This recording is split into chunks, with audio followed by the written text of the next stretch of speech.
Hello everyone, I am Sandhya Lanke, Faculty Shri Jain Vidya Prasarak Mandal, Rasiklal M. Dhariwal, College of Pharmacy, Pune. Today we will discuss about the topic astringents from Pharmaceutical Chemistry 1, designed for first year diploma in pharmacy students. In this video, we will discuss about definition of astringents, types of astringents, different actions and applications of astringents, and drugs which are used as astringents. So let us discuss the definition of astringents. Astringents are the agents which cause local or surface protein precipitation when applied to damaged skin or mucous membrane. So these are the substances which can cause the coagulation of cell proteins. For example, zinc sulfate, aluminum sulfate, or alum.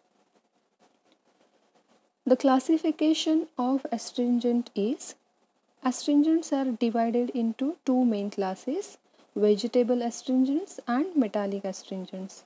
For example, vegetable astringents are tannic acid and catechu, and in case of metallic astringents, they are again subdivided into different salts such as aluminum salt, for example alum and aluminum acetate, zinc salts, for example zinc chloride, zinc sulfate, zinc oxide, ferric salts, for example iron oxide with zinc oxide or calamine also, and in other category silver nitrate and copper sulfate are the examples. Next is actions of astringents.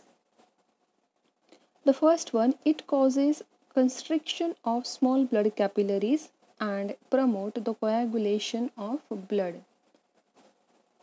Therefore, they are used as styptic, that means the agents which are able to stop bleeding. Then it decreases the volume of exudate from wounds and skin eruptions. As astringents have property to cause coagulation of cell protein, it has capacity to decrease the volume of exudate from wounds and skin eruptions. Then astringent causes constriction of skin pores and destroy body odor, hence used as an antiperspirant and deodorant.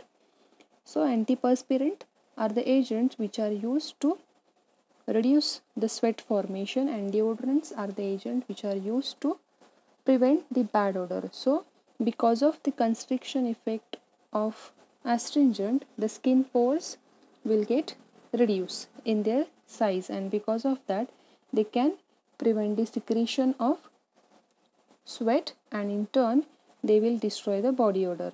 Next one is, it promotes healing and toughens the skin. Whenever there is an injury, so as to recover that injury, the promotion of healing will be carried out by astringents.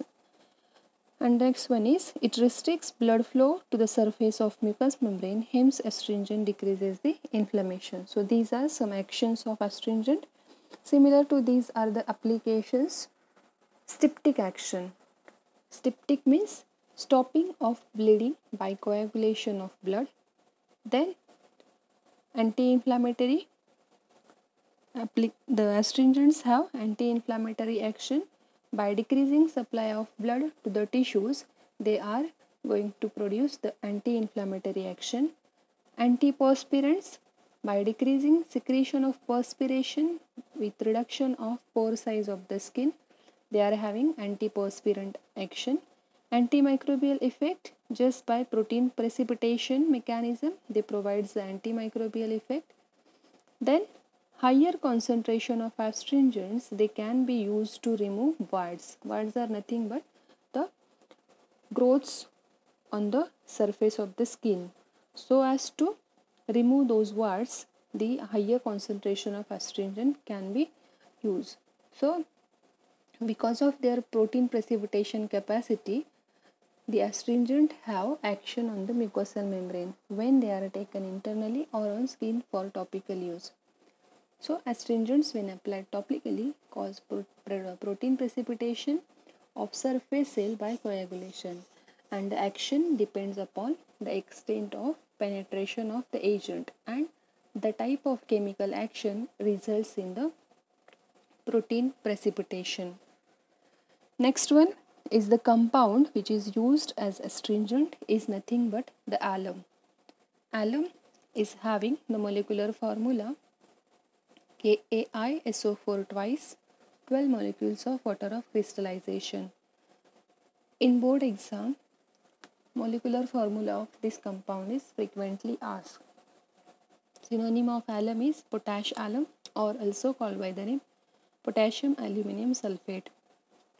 It's having physical properties such as it occurs as colorless transparent powder or granular crystal with sweet astringent taste. It is odorless. Its solution, aqueous solution, is acidic to litmus, and regarding its solubility, it is freely soluble in water, soluble in glycerin, and insoluble in alcohol. Next one are the uses of alum. Alum is used as powerful astringent. Dilute solution of alum is used as astringent in mouthwash as well as in gargle. 2% solution of alum is used as antiperspirant, used in formulation of lotion and deodorant preparation. Then it is used as styptic in minor cut. We have already discussed styptic is nothing but which prevent bleeding by coagulation. And the last one is it is used in preparation of diphtheria and tetanus toxoids. So these are some uses of alum. Alum is stored in well-closed container at a cool place. So this is regarding the physicochemical properties and uses of alum. The next compound is zinc sulfate with the molecular formula ZnSO4 7H2O.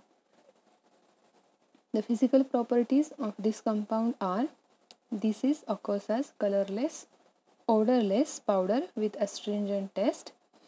It is soluble in water and glycerin, and it is insoluble in alcohol.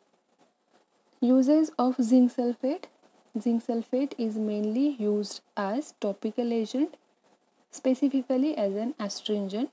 It has mild germicidal action. Germicides means the agents which can kill the germs.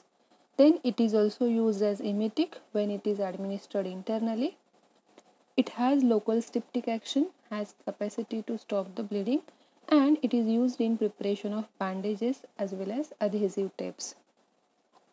These are a few uses of zinc sulfate, and its storage is it should be stored in well-closed container in a cool place. So this is regarding the small topic astringent from topical agents. So thank you for watching this video.